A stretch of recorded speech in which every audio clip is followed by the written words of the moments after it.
Yes, good afternoon students. तो बेटा हम लोग जैसा कि स्टार्ट करते हैं next chapter 10 reaching the age of adolescence. तो बेटा प्रीवियस चैप्टर जो था वो हमारा रिप्रोडक्शन से रिलेटेड था, रिप्रोडक्शन, ठीक है, इन ऑर्गेनिज्म। तो अब उसी का जस्ट नेक्स्ट चैप्टर है, ये उसी से चैप्टर 9 से ही रिलेटेड है, जिसको हम लोग इसमें डिस्कस करेंगे, reaching the age of adolescence. यानी अगर बेटा आपकी एज बढ़ रही है, ठीक है, आप एडल्ट हो रहे हो, ठीक है, तो आखिर आपके बॉडी में कौन कौन से चेंजमेंट आते हैं, ये सारी चीज़ें जो है हम लोग इस चैप्टर में डिस्कस करेंगे, ठीक है।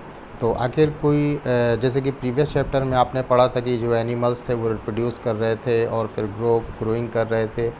तो इस तरह से किस तरह से जो ग्रो कर रहे थे उनमें जो जो चेंजमेंट हो रहे थे, तो वो सारी चीज़ें हम लोग बेटा इस चैप्टर में डिस्कस करेंगे, ठीक है। तो स्टार्ट करते हैं बेटा chapter 10 reaching the age of adolescence. In the previous chapter you have learnt how animal reproduce. It is the only the after growing up to a certain age that the human being and many other animals can reproduce. जैसा कि हम लोगों ने पढ़ा था बेटा, human being हो या जो भी एक एनिमल्स हो, ठीक है, वो जो है यूनिसेलुलर हो या मल्टीसेलुलर हो, सब के सब बेटा रिप्रोडक्शन कर रहे थे। हाँ, रिप्रोडक्शन के मोड बेटा अलग अलग थे, बट जो रिप्रोडक्शन था, ठीक है, उसमें एक कोई भी न्यू बेबी बॉर्न हो रहा था, ठीक है, या कोई भी एम्ब्रियो डेवलप हो रहा था। तो ये सारी चीज़ें हम लोगों ने प्रीवियस चैप्टर में डिस्कस करी थी। तो अब हम लोग बेटा इस चैप्टर में डिस्कस ये करेंगे कि जो भी डेवलपमेंट हो रहा था, तो आखिर वो डेवलपमेंट किस तरह से हो रहा था और उसमें बॉडी में क्या क्या चेंजमेंट हो रहे थे। एडोलसेंस एंड प्यूबर्टी, ठीक है। एडोलसेंस एंड प्यूबर्टी का मतलब ही है कि डेवलप होना, डेवलप होने के बाद आपके बॉडी में कौन कौन से चेंजमेंट होना, ये सारी चीज़ें इसमें बताता है। बुजो was celebrating his 12th birthday after his friends left Bujo and the Pehli began chatting with their parents. Pehli studies in an all-girls school. She started laughing. She remarked that the many of Bujo's school's friends who she met after a year had suddenly shot up in the height.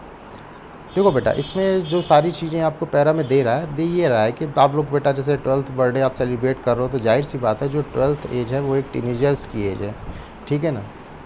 इसमें बेटा आपका development start हो जाता है। 11th जो है year तक आप एडल्ट में नहीं आते हो, ठीक है। आपका डेवलपमेंट कम्प्लीटली प्योरली आपका 12th से स्टार्ट होता है। जैसे डेवलपमेंट तो ऑलरेडी आपका जो है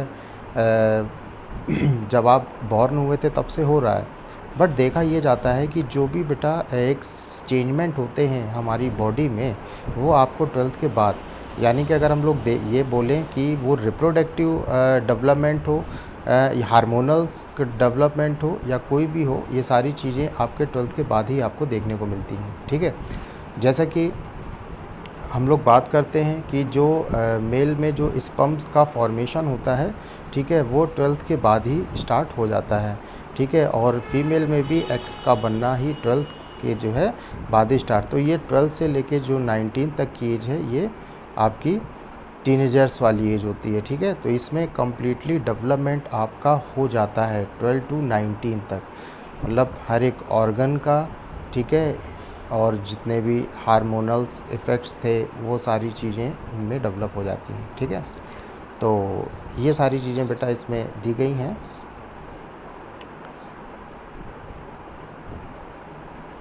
Growth being from the day one he is born, but upon crossing the age of 10 or 11 there is a sudden spurt in the growth which becomes noticeable. आप लोग बेटा जैसे इसमें लिखा है एज 10 और 11, इसके बाद की जो आपकी बेटा डेवलपमेंट है आप उसमें नोटिस करना, the changes taking place in their body a part of growing up, ठीक है। तो क्या क्या चीज़ें आप नोटिस करोगे, क्या क्या चीज़ें जो है देखोगे। तो सबसे पहली बात तो कॉमन सी बात मैं बता दूं, जैसे आपकी साउंड, जो आपकी वॉइस है वो चेंज होना, है ना। कहते नहीं, जैसे जैसे बड़े होते हैं, जैसे मेल की बात करें तो आवाज़ थोड़ी सी भारी होती जाती है ना। अभी बच्चे से बात करो तो एक अलग साउंड आपको सुनाई देगा, और अगर एक एडल्ट से बात करो, ठीक है, या एक मैच्योर पर्सन से बात करो तो एक अलग साउंड फील होगा, है ना। तो ये सारे चेंजेस हैं, ठीक है। आपके दाढ़ी मूँछों का हो जा अब बढ़ना, ठीक है। तो अब ऐसा तो नहीं है कि आपके 10th और 11th में ही, सॉरी 10 ईयर या 11th ईयर में ही आपके जो है ये बियर्ड वगैरह डेवलप होने लगे, ऐसा नहीं, उसका भी एक टाइमिंग है, ठीक है। तो 12th ईयर के बाद ही ये सारी चीज़ें धीरे धीरे डेवलप होने लगती हैं, ठीक है। तो यही बेटा हम लोग को इस एडोलसेंस एंड प्यूबर्टी में पढ़ना है। ग्रोइंग अप नेचुरल प्रोसेस, ये जो ग्रोइंग है बेटा ये एक नेचुरल प्रोसेस है। The period of life when the body undergoes changes leading to reproductive maturity is called adolescence. Underline कर लीजिएगा, मोस्ट इंपॉर्टेंट, कि जो भी पीरियड है, ठीक है, लाइफ का, when the body undergoes changes, उसमें आप देखोगे कि जैसे जैसे आपकी बॉडी ग्रो करेगी उसमें कुछ ना कुछ चेंजेस दिखने लगेंगे, लीडिंग टू रिप्रोडक्टिव मैच्योरिटी, और आपका जो रिप्रोडक्टिव मैच्योरिटी है वो भी देखने को मिलेगी कि उसमें भी कुछ चेंजमेंट होंगे, कुछ डेवलपमेंट होंगे, जैसा कि मैंने अभी इस formation of sperm and egg बताया था। ये सारी चीज़ें इसमें आ जाएंगी और इसी को हम लोग बोल देते हैं एडोलसेंस। तो जो एडोलसेंस की जो स्टेज होती है वो होती है आफ्टर 11 ईयर, ठीक है, और ये चलती है पूरी 18 टू 19, मतलब 18 और 19 ईयर तक आपकी कम्प्लीटली एडोलसेंस का पीरियड होता है, ठीक है। यानी इसमें जो कम्प्लीटली डेवलपमेंट होता है वो 18 या 19 ईयर तक हो जाता है। जितना भी डेवलपमेंट आपके, चाहे वो रिप्रोडक्टिव पार्ट का हो, आपकी बॉडी का हो, या ठीक है इंटरनल कुछ भी हार्मोनल्स इफेक्ट्स का हो, ठीक है। ओके, तो अंडरलाइन कर लीजिएगा बेटा। तो इस मेच्योरिटी को ही हम लोग बोलते हैं एडोलसेंस, यानी आपके बर्थ जो है बर्थ के बाद 11th के बाद जो भी धीरे धीरे आप मैच्योर होने लगते हो, ठीक है, आपका सेंस ऑफ ह्यूमर हो गया, आप चीज़ों की जो सोचने की एक कैपेसिटी हो गई, वो सारी चीज़ें धीरे धीरे डेवलप होने लगती हैं। जैसे कहते नहीं, आप जैसे जैसे बड़े होते हो समझदार होते जाते हो, तो ये एक मैच्योरिटी है और इसी को ही हम लोग बोल देते हैं एडोलसेंस। एडोलसेंस, ठीक है, begin around the age of 11 and last up to 18 और 19 ईयर। 11 से स्टार्ट होती है, ठीक है, और 19 ईयर तक कंप्लीट हो जाती है। Since this period covers the teens. अच्छा, ये जो टीन्स वर्ड आ रहा है, आप देखो ये टीन वर्ड कहाँ से आ रहा है, ठीक है, 12 के बाद से आप देखोगे 13, 14, 15 आ रहा है ना, तो ये पूरा 19 तक चलता है। तो बस ये सही समझ लेंगे कि 13 से 19 तक का बेटा जो एक पीरियड होता है, ठीक है, यही टीनेजर्स वाला कहलाता है। एडोलसेंस आल्सो कॉल्ड टीनेजर्स, इसलिए एडोलसेंस को हम लोग और किस नाम से बुला सकते हैं, टीनेजर्स। इन गर्ल्स एडोलसेंस में बिगिन अ ईयर और 2 अर्लियर देन इन बॉयज़। आपको पता हो बेटा कि गर्ल्स जो होती हैं वो बॉयज़ के कंपैरिजन में जल्दी मैच्योर हो जाती हैं, ठीक है ना। हाँ, अगर बात करें तो अगर 12 ईयर का बॉय है, ठीक है, या 13 ईयर का अगर कोई बॉय है, तो 11 ईयर की गर्ल उस 13 ईयर के बॉय के बराबर मैच्योर होगी, ठीक है ना। अगर 13 ईयर की गर्ल है और 13 ईयर का बॉय है, तो गर्ल्स बॉयज़ के कंपैरिजन में ज़्यादा मैच्योर होगी। मतलब 1-2 साल का डिफरेंस होता है कि गर्ल्स जो है बॉयज़ के कंपैरिजन में 1 या 2 साल ज़्यादा मैच्योर होती है, ठीक है। Also the period of adolescence varies from person to person, ठीक है। तो ये है बेटा आपका जो है डेवलपमेंट, ठीक है, जिसे हम लोग एडोलसेंस बोलते हैं। The human body undergoes several changes during adolescence, यानी कि जब आप बेटा मैच्योर हो रहे होते हो, एडल्ट हो रहे होते हो, तब बेटा आप में की बॉडी में जो सेवरल चेंजेस देखने को मिलते हैं, ठीक है, ड्यूरिंग एडोलसेंस, इसी को ही हम लोग बोल देते हैं प्यूबर्टी। यानी डेवलप होने को, मैच्योर होने को एडोलसेंस, और मैच्योर होने के बाद जो चेंजमेंट आया आपके बॉडी में उसे बोला प्यूबर्टी, ठीक। तभी इसमें है एडोलसेंस एंड प्यूबर्टी। तो साथ तो अंडरलाइन कर लीजिएगा, the human body undergoes several changes during adolescence, this changes marks onset of puberty, ठीक है। The most important changes which mark puberty in that boys and girls become capable of reproduction. और इस तरह से बेटा ये जो changes हैं, धीरे धीरे जब आप डेवलप हो जाते हो कम्प्लीटली, फिर आप कैपेबल हो जाते हो रिप्रोडक्शन के लिए, ठीक है। क्योंकि रिप्रोडक्शन के लिए स्पर्म यानी मेल गैमीट एंड ओवम यानी फीमेल गैमीट का होना बहुत ज़रूरी है। तो इसलिए मैच्योर होना, ठीक है, कंपलसरी है, ठीक है। तो puberty ends when an adolescence reaches reproductive maturity. तो इस तरह से बेटा जैसे आपकी एडोलसेंस कंप्लीट होता है, आप पूरी तरह से मैच्योर हो जाते हो, यानी 19 ईयर तक आप पूरी तरह से कम्प्लीटली मैच्योर हो जाते हो, ठीक है। इसी को बोलते हैं रिप्रोडक्टिव मैच्योरिटी, ठीक है। चेंजेस एट प्यूबर्टी की अगर हम लोग बात करते हैं, तो चेंजेस एट प्यूबर्टी यानी क्या क्या चेंजमेंट आते हैं बेटा आपके डेवलप होने में, आपके मैच्योर होने में। तो पहला तो है इंक्रीज़ इन हाइट। पहले आप बच्चे थे तो छोटे से थे, धीरे धीरे जब आप मैच्योर होगे तो बढ़ते जाओगे बेटा, यानी आपकी हाइट इंक्रीज़ होगी। सबसे पहला पॉइंट तो ये हो गया, ठीक है। अच्छा, अगर आपको अपनी हाइट मेज़र करनी है तो देखो बेटा इसका एक जो है फंडा है, इसका एक फार्मूला है, कैलकुलेशंस फॉर फुल हाइट। आप अपनी हाइट सेंटीमीटर में मेज़र कर लो। अच्छा, ऊपर एक टेबल दी गई है, तो ये बेटा एक एज की एक कॉमन एज का परसेंटेज दिया गया है कि इतनी ईयर में इतनी एज तो लगभग होनी ही चाहिए। तो ये है परसेंटेज एज इन ईयर। जैसे 8 ईयर का है बॉयज़ है तो उसकी 8 ईयर में 72% बॉयज़ की हाइट जो है इंक्रीज़ होती है और गर्ल्स की 77। ठीक है, क्योंकि मैंने बोला था कि गर्ल्स बॉयज़ के कंपैरिजन में पहले ही मैच्योर हो जाती हैं। और 9 ईयर का होगा तो 75% और 81%। तो इस तरह से देखो ये रेशियो पूरा 18 तक का है, 8 से लेके 18 तक। ठीक, आप अपनी इसमें हाइट को मेज़र करो सेंटीमीटर में और उसको आप ऊपर रखो जहाँ पे लिखा है प्रेजेंट हाइट सेंटीमीटर, और अपॉन इस टेबल में देखो कि आप कितने ईयर के हो। जो सपोज़ करो आप 10 ईयर के हो तो 10 में आपकी 78% हाइट क्या हो जानी चाहिए, इंक्रीज़ होनी चाहिए। तो नीचे आप डाल दोगे क्या, परसेंटेज में जो भी हाइट है टेबल में। ठीक है, और मल्टीप्लाई 100 आप करोगे तो आपको दिख जाएगी कि क्या आप इस टेबल के हिसाब से आपकी हाइट ठीक है या नहीं है। ठीक है ना। तो ये है बेटा, जैसे कि देखो नीचे के एग्जांपल उन्होंने दिया है, boy 9 year old and 120 centimetre tall और the end of the growth period is likely to be. ठीक है, तो आ रहा है कितना, 160 सेंटीमीटर टॉल। ओके, तो इस तरह से बेटा आप जो है इसको निकाल सकते हो। ठीक है, चलिएगा।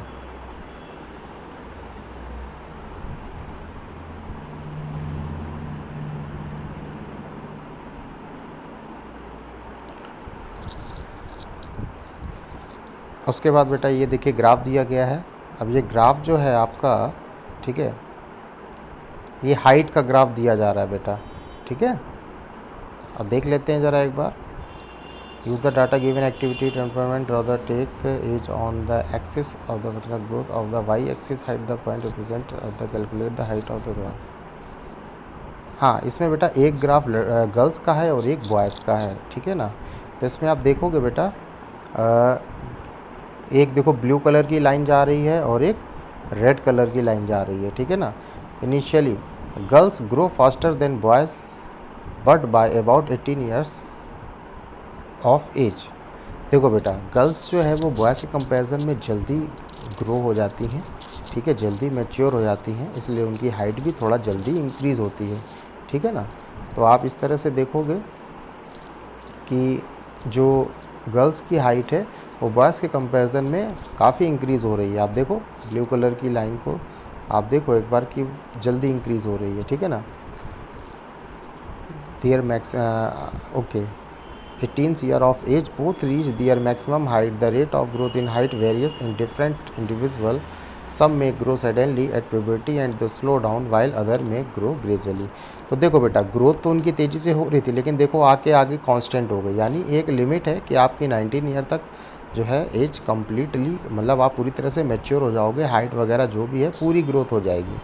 ठीक है, जो भी रिप्रोडक्टिव पार्ट है वो भी पूरी तरह से डेवलप हो जाएंगे। ठीक है, तो आप इस तरह से देखोगे कि बॉयज़ तो नॉर्मली इंक्रीज़ हो रहे थे, लेकिन गर्ल्स उनके कंपैरिजन में थोड़ा सा ज़्यादा हाइट इंक्रीज़ हो रही थी, बट आगे जाके वो कांस्टेंट हो जाती हैं, यानी आगे जाके वो मिक्स हो जाती हैं इस लाइन में। ठीक है, तो ये देखो नीचे दिया है जो रेड कलर से है वो बॉयज़ का है और जो ऊपर वाला है ब्लू वो गर्ल्स का है। ठीक है, तो इस तरह से आप देख सकते हो, ईजी है। ठीक है,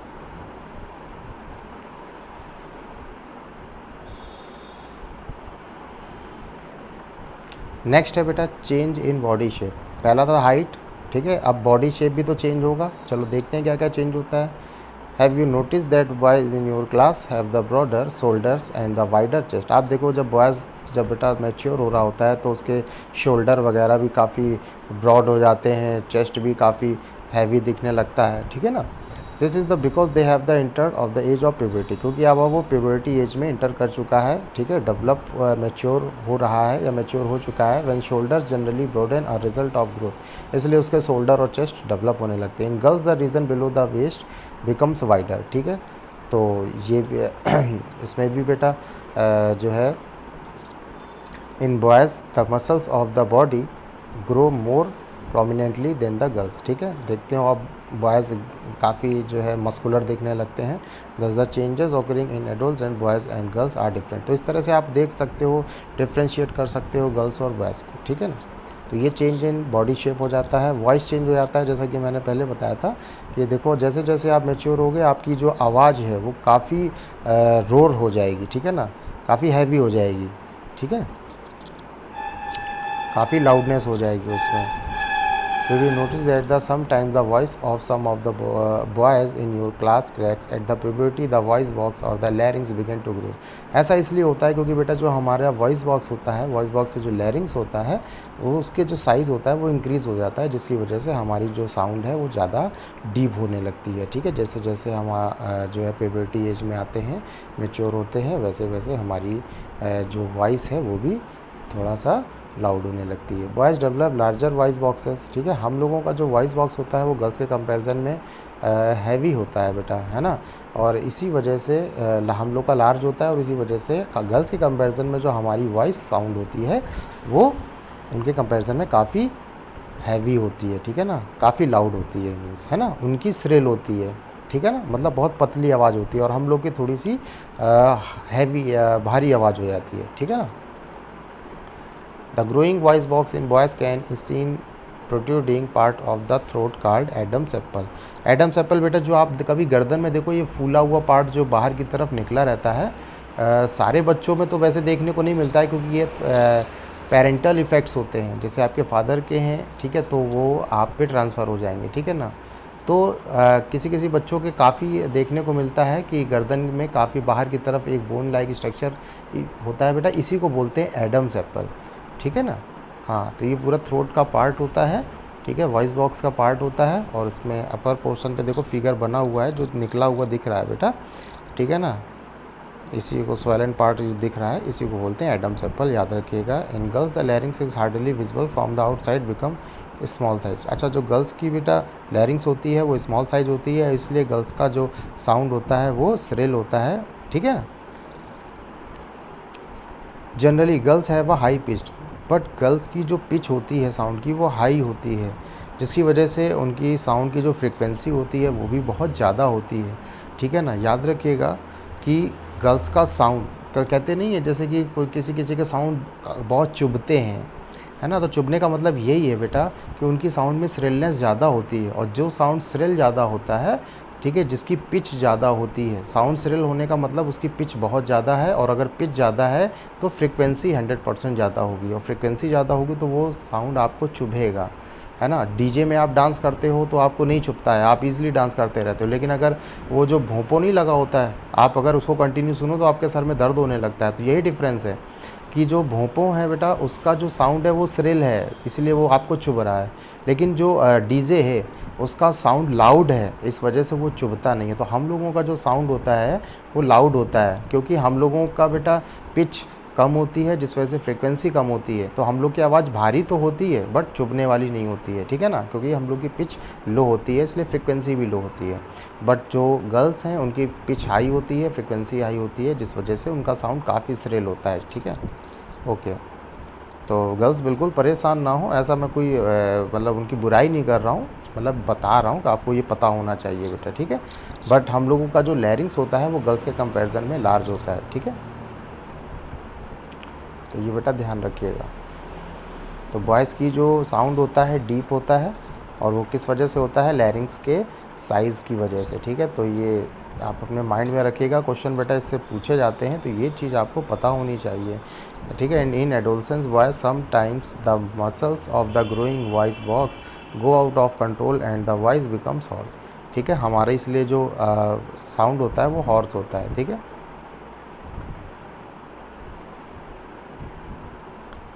नेक्स्ट है increased activity of sweat and sebaceous glands. ठीक है, दो को बेटा जैसे जैसे आप बढ़ते जाओगे, मेच्योर होगे, आपके स्वेट काफ़ी रिलीज़ होगा। आप देखते नहीं आपको डीओ की ज़रूरत क्यों पड़ती है, बचपने में नहीं पड़ती है, बड़े होते हो तो डीओ परफ्यूम वगैरह सब क्यों, क्योंकि बेटा स्वेट काफ़ी रिलीज़ होने लगता है, क्योंकि आपकी जो ग्लैंड्स है ना आपकी जो स्किन में, वो काफ़ी जो है सिक्रीशन करने लगती हैं, जिस वजह से जो है आपको काफ़ी स्वेट रिलीज़ होता है, काफ़ी ऑयल रिलीज़ होता है, मुहासे वगैरह निकलने लगते हैं। तो ये मैच्योरिटी पे ही तो निकलते हैं, वो इसलिए निकलते हैं क्योंकि बेटा जो सेबेसियस ग्लैंड है वो ऑयल का सिक्रीशन करती हैं, जो स्वेट ग्लैंड है वो स्वेट का सिक्रीशन करती हैं, जिस वजह से ये बहुत सारे चेंजमेंट्स आपको देखने को मिल जाते हैं। तो जो पिंपल्स वगैरह आप बोलते हो, ठीक है, वो ये सेबेसियस ग्लैंड्स के ऑयल के सिक्रीशन की वजह से ही ऐसा हो पाता है। ठीक है ना, okay. During puberty, the secretion of sweat glands and the sebaceous glands increase, Many young peoples of acne and the pimples on the face at this time because the increased activity of these glands in the skin. ठीक, जैसा कि बोला same वही है. Okay, नीचे देखो बेटा एक चीज़ लिखी है, few gland such as sweat glands, oil glands and salivary glands release. ये 3 तरह की ग्लैंड, स्वेट ग्लैंड जो स्वेट को रिलीज़ करती है, ऑयल ग्लैंड्स जो ऑयल्स को, चेहरे में जो ऑयली स्किन ऑयली नहीं हो जाती है, मुँह से निकलने लगते हैं पिंपल्स वगैरह, ये वो ग्लैंड्स.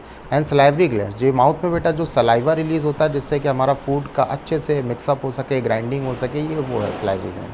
तो ये सारी चीज़ें रिलीज़ होती हैं. इनको कौन सी ग्लैंड रिलीज़ करती है? तो हमारे बॉडी में 2 तरह की ग्लैंड्स होती हैं, एक्सोक्राइन एंड एंडोक्राइन. जो एंडोक्राइन ग्लैंड होती है वो बेटा डक्ट ग्लैंड होती है, और वो डक्ट के थ्रू हमारे बॉडी में हार्मोन्स का सिक्रीशन करती है. एंडोक्राइन ग्लैंड डक्टलेस ग्लैंड होती है और ये डायरेक्टली ब्लड में हार्मोन्स का सिक्रीशन करती है. ठीक है, तो जो सलाइवा है, स्वेट हैं, ऑयल हैं, ये सारे एक्सोक्राइन ग्लैंड से सिक्रीट होते हैं. ठीक है ना. Endocrine gland release hormone directly into the blood stream. लिखा है directly into the blood stream, क्यों लिखा है? क्योंकि इसके पास डक्ट नहीं होती बेटा. डक्ट का मतलब होता है, सपोज करो कि आपके पास में एक पाइप है और पाइप को नल से कनेक्ट कर दो तो पानी बिना बाहर निकले सीधे एक जगह से दूसरी जगह जहां आपको पानी डालना है पहुंच जाता है. समझ गए? तो ये जो पाइप है ना, इसी को डक्ट बोल दो, यही है डक्ट. तो अब अगर इसको तुम डक्ट को गायब कर दो तो नल से पानी डायरेक्टली बाहर आएगा. तो ये जो डायरेक्टली आ रहा है, क्यों आ रहा है? क्योंकि मैंने डक्ट यूज़ नहीं करी, मैंने पाइप यूज़ नहीं किया. तो वही चीज़ है कि अगर जिसके पास डक्ट नहीं होगी तो वो पाइप के थ्रू तो इधर से उधर ले नहीं जा पाएगा, तो वो डायरेक्टली ब्लड में रिलीज़ हो जाएगा. आगे समझ में? और जिसके पास डक्ट है वो सीधे डक्ट के थ्रू रिलीज़ कर देगा जहाँ उसको रिलीज़ करना होगा.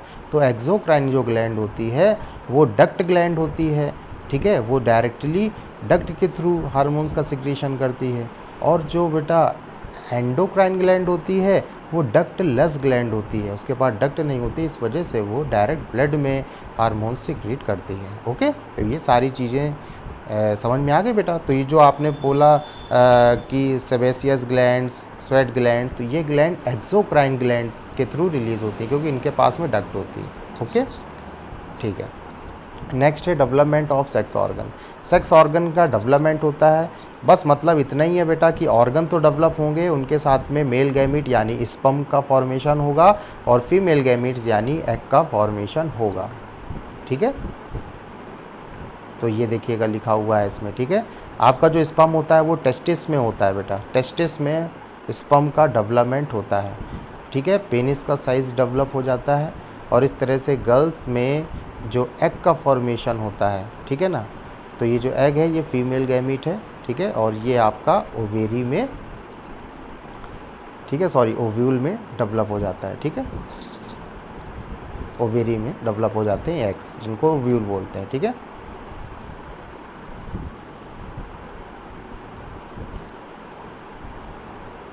अच्छा. अब हम लोग बात करते हैं बेटा next, reaching mental, intellectual and emotional maturity. अब जैसे जैसे आप बढ़ते हो बेटा, थोड़े से इमोशनल भी हो जाते हो, है ना, थोड़े शांत हो जाते हो. जैसे छोटे में हम लोग रहते हैं काफ़ी उछलते कूदते रहते हैं, बोलते हैं, हंसते खेलते, है ना, सब करते हैं. लेकिन जैसे जैसे बड़े होते जाते हैं शांत हो जाते हैं, मैच्योर होते जाते हैं. आप अपने मम्मी पापा को देखो कितने शांत रहते हैं, आपके जैसे तो नहीं उछल कूद करते. तो वही चीज़ लिखी है कि बेटा हम लोग मेंटली भी मैच्योर हो जाते हैं. ठीक है, और जो है इमोशनली मैच्योर हो जाते हैं, इंटेलेक्चुअल, ठीक है, ये सारी चीज़ों में हम लोग डेवलप हो जाते हैं, मैच्योर हो जाते हैं. तो ये वही सारी चीज़ें इसमें लिखी हैं. ठीक है ना बेटा.